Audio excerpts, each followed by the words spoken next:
The rain pounded against the windshield as Yvain gripped the steering wheel, his knuckles white. At 17, he'd just confessed to his parents that he was gay, expecting understanding or at least a conversation. Instead, his father had slammed the door behind him, and his mother, tears streaming, had whispered, "You can't come back until you fix this." 5 years had passed since that night in suburban Chicago, and Yvain had built a life in New York City, far from the judgment of his conservative family. He worked as a graphic designer, shared a cozy apartment with his boyfriend, Jamie, and had finally found a sense of belonging in a world that didn't demand he hide who he was. But nothing prepared him for the phone call that shattered his carefully constructed peace. His mother, Margaret, now 52, was pregnant and begging him to raise the child she couldn't. Yvain stared at the phone in his hand, the voicemail from an unknown number still echoing in his mind. Margaret's voice, frail and desperate, had cracked as she spoke. "Yvain, it's Mom. I know I don't deserve to ask this, but I need your help. Please call me back." He hadn't heard from her since the day he left, not even a birthday card. Jamie, sensing the tension, placed a gentle hand on his shoulder. "Who was it?" he asked, his blue eyes filled with concern. Yvain hesitated, the weight of the past pressing down. "My mother," he finally said, sinking onto the couch. Jamie sat beside him, their fingers intertwining naturally, a habit born from 2 years of shared joys and struggles. Jamie was a teacher, patient and kind, with a laugh that could light up the darkest days. They'd met at a community art event, where Yvain's designs caught Jamie's eye, leading to coffee, then dates, then a love that felt like home. That evening, as they cooked dinner in their small kitchen, Yvain recounted the story of his expulsion. "They were devout Catholics," he explained, chopping vegetables with more force than necessary. "Dad said I was an abomination. Mom just stood there, nodding along. Jamie listened, his presence a balm. And now she calls? After all this time?" Yvain nodded, conflicted. Part of him wanted to ignore it, to protect the life he'd forged. But curiosity gnawed at him. Why now? What could possibly make her reach out? The next day he dialed the number, his heart racing. Margaret answered on the first ring. "Yvain?" "Oh, thank God." Her voice trembled. She explained she was living alone now. His father had passed away 2 years ago from a heart attack. "I'm pregnant, Yvain. It's a miracle or a curse, I don't know. But I can't do this alone." Yvain's mind reeled. At 52? How? She paused, then confessed. After his father's death, she'd sought comfort in a brief affair with a younger man from church, a divorcee in his 30s. It was scandalous, against everything she'd preached, but grief had blinded her. The revelation hit Yvain like a punch. His mother, the pillar of moral righteousness, had fallen into the very hypocrisy she'd condemned in others. "Why me?" he asked, his voice steady but edged with anger. "You threw me out for loving who I love, and now you want my help?" Margaret sobbed. "I was wrong, Yvain. So wrong. This baby. I have health issues. High blood pressure, risks with the pregnancy. The doctor says it's dangerous for me to raise a child at my age. But I can't abort it. My faith won't allow it. Please, you're my only family left." Yvain ended the call abruptly, slamming the phone down. Jamie, overhearing, pulled him into an embrace. "You don't owe her anything," he murmured. But as days turned to weeks, the idea lingered. Yvain thought about the child, an innocent caught in the crossfire of family sins. He and Jamie had discussed adoption someday, dreaming of a family despite societal hurdles. Was this fate's twisted way of granting that? Conflicts arose swiftly. Yvain's friends, a tight-knit group from the LGBTQ+ community, were outraged when he shared the news. "She disowned you," his best friend, Lena, exclaimed over brunch. "And now she expects you to play happy family? That's emotional blackmail." Jamie, though supportive, harbored doubts. "What about us? Our life here? Raising a kid changes everything." Yvain felt torn, the societal pressures mounting. In a city like New York, gay couples adopting was possible, but navigating custody from an estranged parent added layers of legal and emotional complexity. He researched surrogacy laws, parental rights, and the prejudices still lingering in family courts. One night, lying in bed, Jamie voiced his deepest fear. What if she changes her mind after the birth? Or worse, uses this to pull you back into that toxic world? Yvain turned to him, their faces inches apart. I won't let that happen. But Jamie, this could be our chance to build something real, to show that love isn't defined by blood or tradition. Margaret's calls became more frequent, each one peeling back layers of regret. She admitted to attending therapy after his father's death, confronting her biases. I see now how wrong we were, she said in one conversation. The church I clung to, it blinded me to my own son's pain. Yvain listened, skepticism warring with a flicker of hope. He decided to visit her in Chicago, booking a flight despite Jamie's reservations. I'll go with you, Jamie insisted, and Yvain agreed, grateful for the anchor. The trip was tense. Arriving at the modest house where he'd grown up, memories flooded back. The arguments, the slammed doors. Margaret opened the door, her belly slightly rounded at 4 months, her face lined with age and sorrow. You look well, she said softly, eyeing Jamie with a mix of curiosity and unease. Inside, they sat in the living room, the air thick with unspoken words. As they talked, old wounds reopened. Margaret recounted the affair in hushed tones. The man, David, had left town when she told him about the pregnancy, unwilling to commit. He was kind but scared, she said. Yvain felt a surge of anger, not just for himself, but for her vulnerability. You preached abstinence and purity your whole life, he pointed out. How does this fit? She bowed her head. Hypocrisy, I know, but life isn't black and white.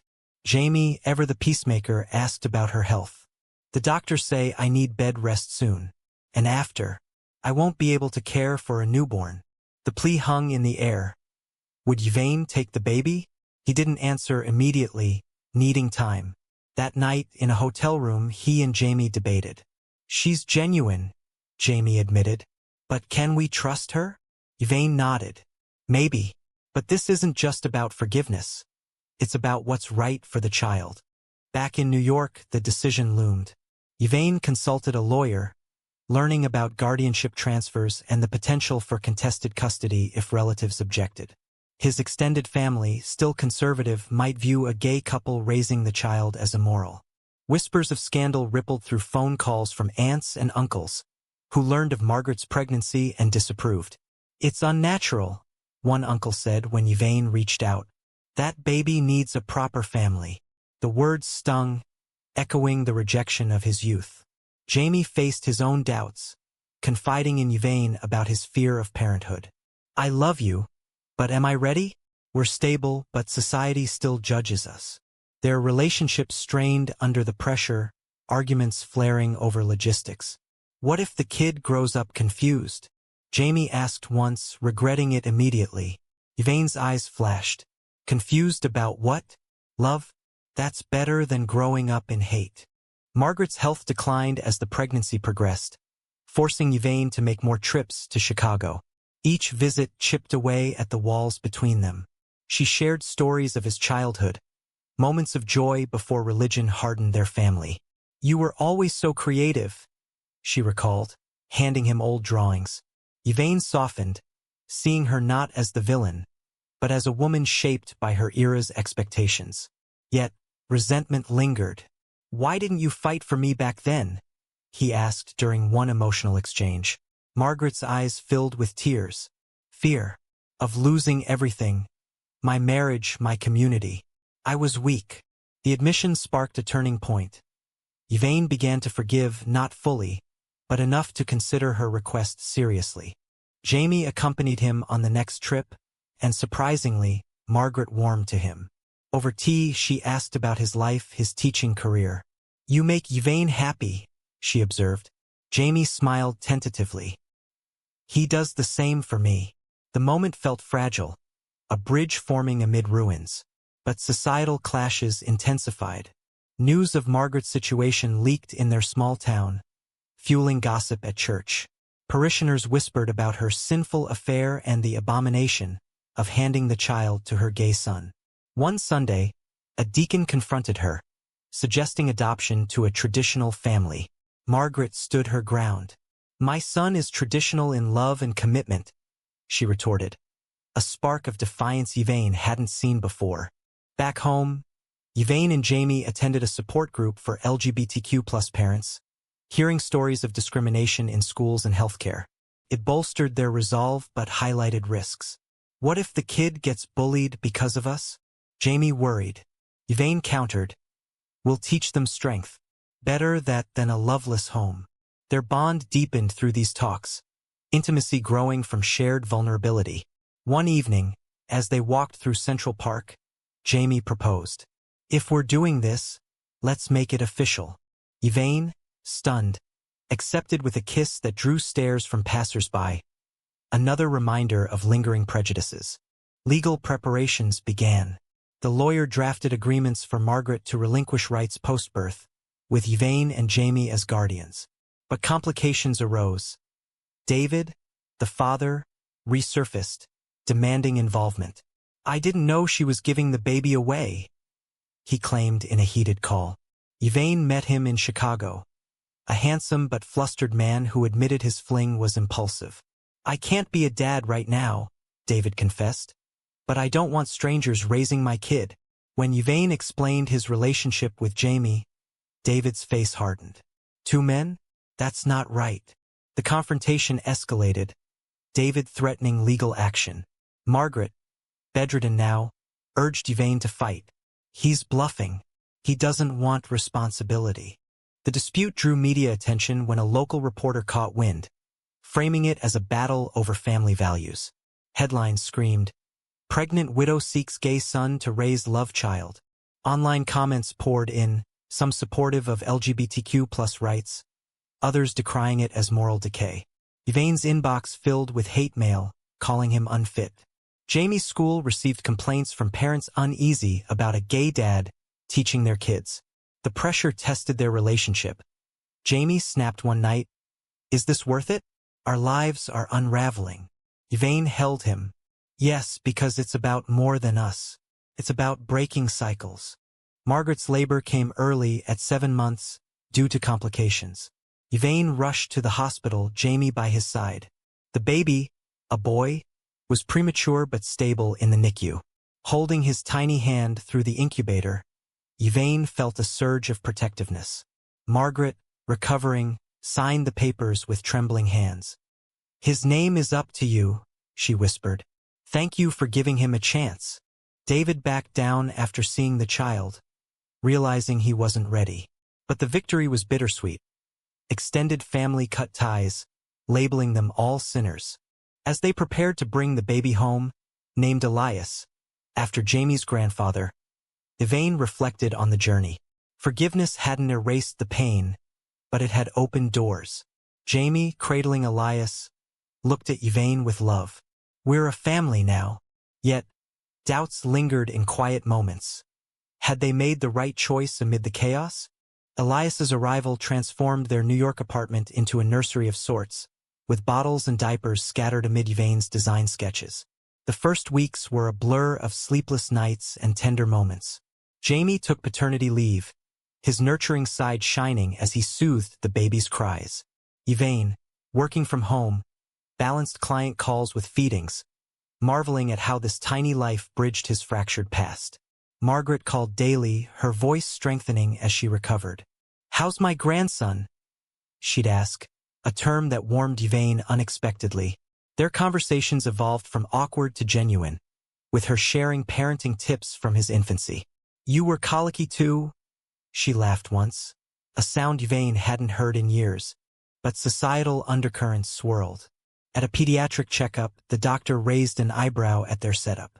"And the mother?" she inquired pointedly. Yvain explained the guardianship, sensing judgment. "Unconventional," she murmured, prescribing formula without further comment. Friends rallied, hosting a welcome party where toasts celebrated their courage. Lena gifted a onesie reading, "Raised by Two Dads, Double the Love." Yet, Online trolls persisted, doxing their address after the story went viral. Security concerns forced them to install cameras, a stark reminder that acceptance wasn't universal. Jamie's school became a battleground. A parent petition circulated, questioning his lifestyle influencing students. The principal, supportive, quashed it, but the stress weighed on Jamie. "I love teaching, but this hurts," he confided. Yvain suggested therapy, and they attended sessions together, unpacking layers of trauma. The counselor praised their resilience. "You're modeling healthy love for Elias." It helped, strengthening their partnership. Intimate evenings, once spontaneous, now included baby monitors, but their connection endured through stolen kisses and whispered affirmations. Margaret visited 3 months in her first trip to New York. Stepping into their home, she hesitated, eyes scanning the photos of Yvain and Jamie, kissing at pride parades, vacationing in Provincetown. "It's lively," she said diplomatically. Holding Elias, tears fell. "He's perfect." Over dinner, tensions surfaced. She mentioned church friends' disapproval. "They say I'm enabling sin." Yvain bristled. "And what do you say?" Margaret met his gaze. "That love is love. I've learned that late." The admission sparked debate. Was her change authentic or convenience? Jamie, diplomatic, steered to neutral ground, discussing Elias's milestones. The visit unearthed buried resentments. Margaret confessed lingering guilt over Yvain's upbringing. "I should have protected you." Yvain, voice cracking, replied, "You can now, by accepting us fully." She nodded, promising to try. But a slip occurred. Commenting on a neighbor's rainbow flag, she said, "It's a bit much, isn't it?" Jamie tensed, but Yvain defused. "It's pride, Mom. Our pride." The moment highlighted the chasm, generational, ideological. Yet, as she left, hugs lingered, a tentative family forming. Legal finalization loomed. The court hearing for full adoption was routine until a relative filed an objection. Yvain's uncle, claiming moral unfitness. "The child deserves a mother and father," the petition read. The judge, progressive, dismissed it, but the ordeal publicized their story further. Media outlets interviewed them, framing it as a landmark for LGBTQ+ rights. Yvain spoke eloquently, "Family isn't biology, it's choice." Support flooded in, donations for Elias's fund, messages from queer youth inspired by their tale. Amid triumphs, personal strains emerged. Jamie's parents, estranged due to his coming out, reached out curiously. "A grandson?" his mother asked tentatively. A video call followed, awkward but hopeful. Yvain encouraged it, seeing parallels to his own reconciliation. But exhaustion crept in. Elias's teething phase tested their patience, leading to rare arguments. "You handle nights better," Jamie snapped once. Yvain retorted, "Because I don't complain." They reconciled quickly, apologies sealed with embraces, reaffirming their commitment. As Elias turned 6 months, they celebrated with a small gathering. Margaret attended virtually, toasting from Chicago. "To new beginnings," she said. Yvain felt gratitude mixed with caution. Had forgiveness healed, or merely bandaged? Jamie, bouncing Elias, whispered, "We're doing good." Yet, in quiet reflection, Yvain pondered the controversies. Societal rejection, familial hypocrisy, the ethics of raising a child from such turmoil. With Elias now crawling, life settled into a rhythm, but external pressures mounted.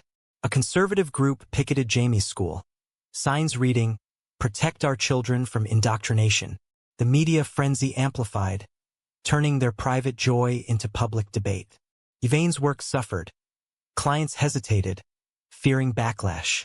"Your personal life is distracting," one said, canceling a contract.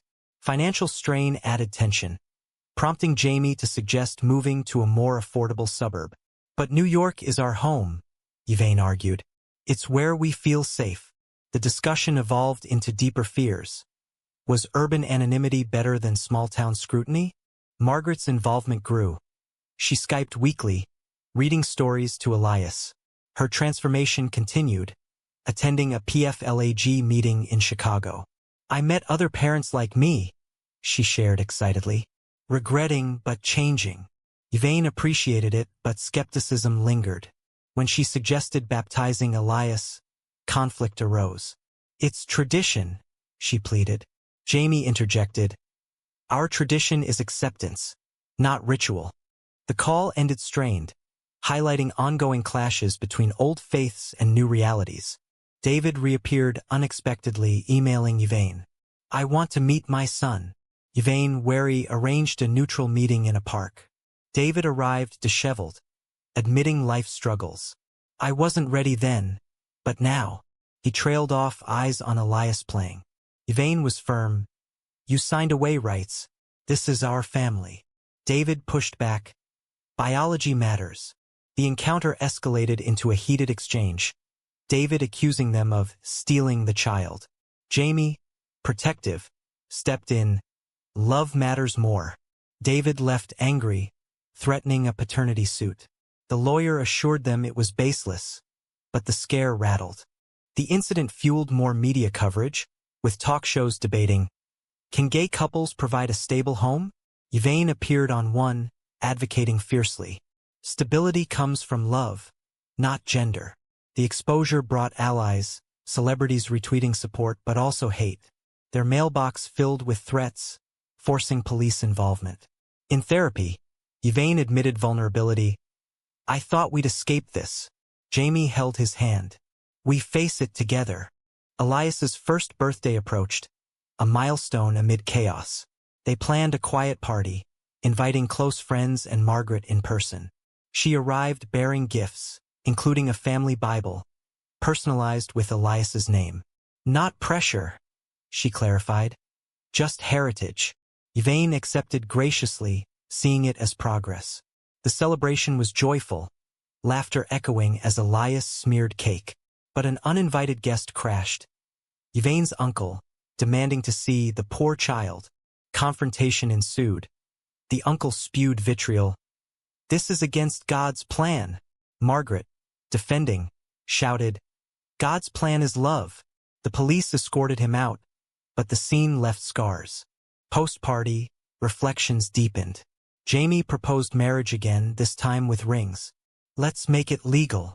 They wed in a simple ceremony, Elias as ring-bearer. Vows exchanged amid tears. Through judgments and joys, I choose you. Honeymoon deferred for parenthood, but intimacy reignited, their bond fortified. Margaret stayed longer, bonding with Elias. She confessed a secret. During her pregnancy, she'd considered keeping him but feared her age and solitude. You were always the responsible one, she said. Yvain forgave fully in that moment. We're in this together now. Yet, as she left, doubts resurfaced. Was reconciliation sustainable? Societal debates intensified with a Supreme Court case on LGBTQ plus adoption rights. Their story cited in amicus briefs. Yvain testified remotely, sharing their journey. We've faced hate, but love prevails.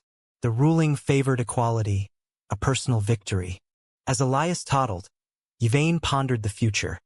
Schools, bullies, identity questions. Will he resent us? He asked Jamie. Or thank us for honesty? Their life, once simple, now a tapestry of trials and triumphs. Years blended as Elias grew into a curious toddler, his laughter filling their expanded Brooklyn home. They'd moved for space, trading city buzz for quieter streets. Yvain's career rebounded, specializing in inclusive branding. Jamie advanced to vice principal, advocating for diversity curricula.